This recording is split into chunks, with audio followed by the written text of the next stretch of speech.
2, 3.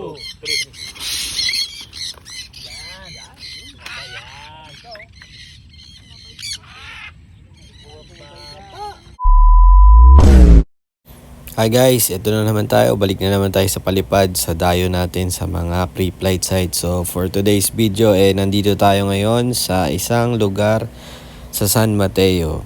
So ito yung lugar na yan, meron tubig. Actually, nagulat din ako na may ganito palang lugar na malapit sa Metro Manila dito sa parte ng San Mateo.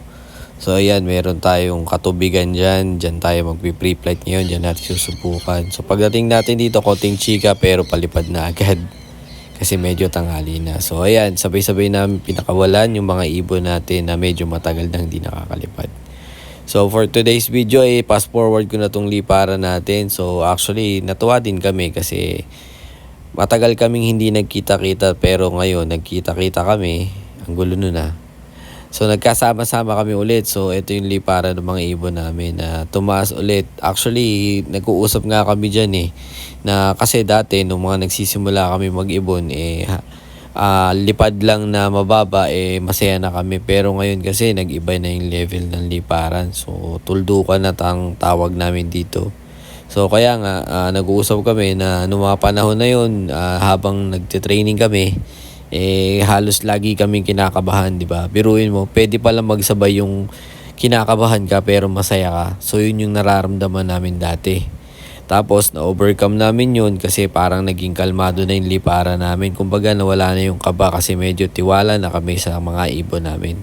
Pero nung nagpalipad nga kami dito, ayun nga, nagkakwentuhan kami na parang graduate na tayo sa pagkakaroon ng kaba sa lipad, pero itong lipad na to kinabahan ulit kami. So parang masaya din kasi parang yung excitement bumalik na naman. Lalo pat meron tayong mga kasama na merong nag-upgrade ng ibon. So nakabili sila ng mga ibon na medyo malalaki na kasi nung mga ibon namin mga San Conure medyo maliliit pa yon. So may mga next level of training na tayong magagawa. Actually, yung mga kasama natin dyan nag-upgrade na. So, nagsusunuran na rin yung mga ibang kasama natin na magsipag-upgrade ng mga ibon. So, sana buo tayong grupo na sabay-sabay tayo makapag-upgrade. And then, ang project natin is mapasama natin sa paglipad o pag-flock ng liparan sa mga San Conure natin. So, ayun, palipad lang tayo dito guys. Siyempre, ini-enjoy din natin yung mapanood yung mga ibon natin na tumuldok.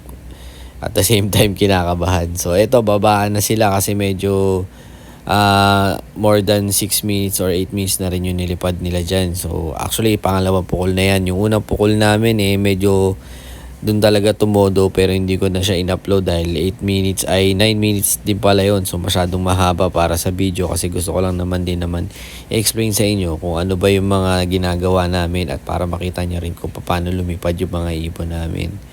So ayan, balikan na yung mga ibon. So pagbalik, syempre usap-usap kung kompleto.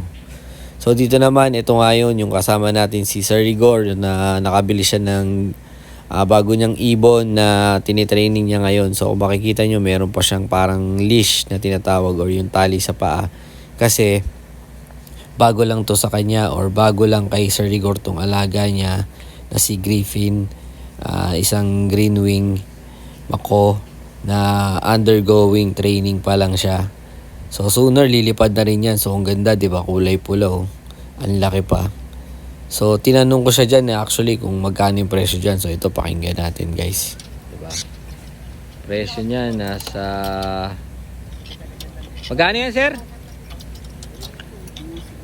265k. So ayun nga guys, narinig nyo, 265,000 yung presyo ng ibon na yan. Kaya sa mga nagtatanong sa amin na minsan, actually may mga nagbi-message sa amin, HM, tapos pag sinabi namin yung price or nagtanong sila magkano yung ganyan, parang hindi nagre-reply.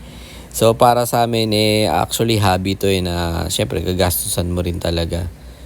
Syempre hindi lang naman din namin to binibili as hobby, parang part na rin siya ng family namin. Ito nga pala yung isa nating bagong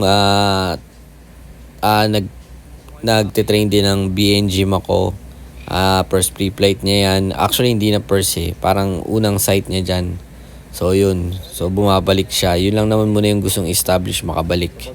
And then after niyan, syempre, pagkatapos ng palipad, pagkatapos ng mapagod ng kakapito, kakatawag sa mga ibon, may konting salo-salo tayo. Ganyan tayo lagi, ganyan tayo kasaya. Yun, tapos na yung pre-flight natin guys. Syempre maputik, kaya kailangan kong maghugas ng paa. So sana may natutunan kayo, or kung gusto nyo matutunan sa pag-iibon, message nyo lang ako or mag-comment kayo dyan guys.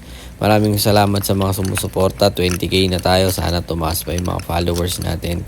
So yun, ayos, salamat, thank you, share nyo na lang to guys.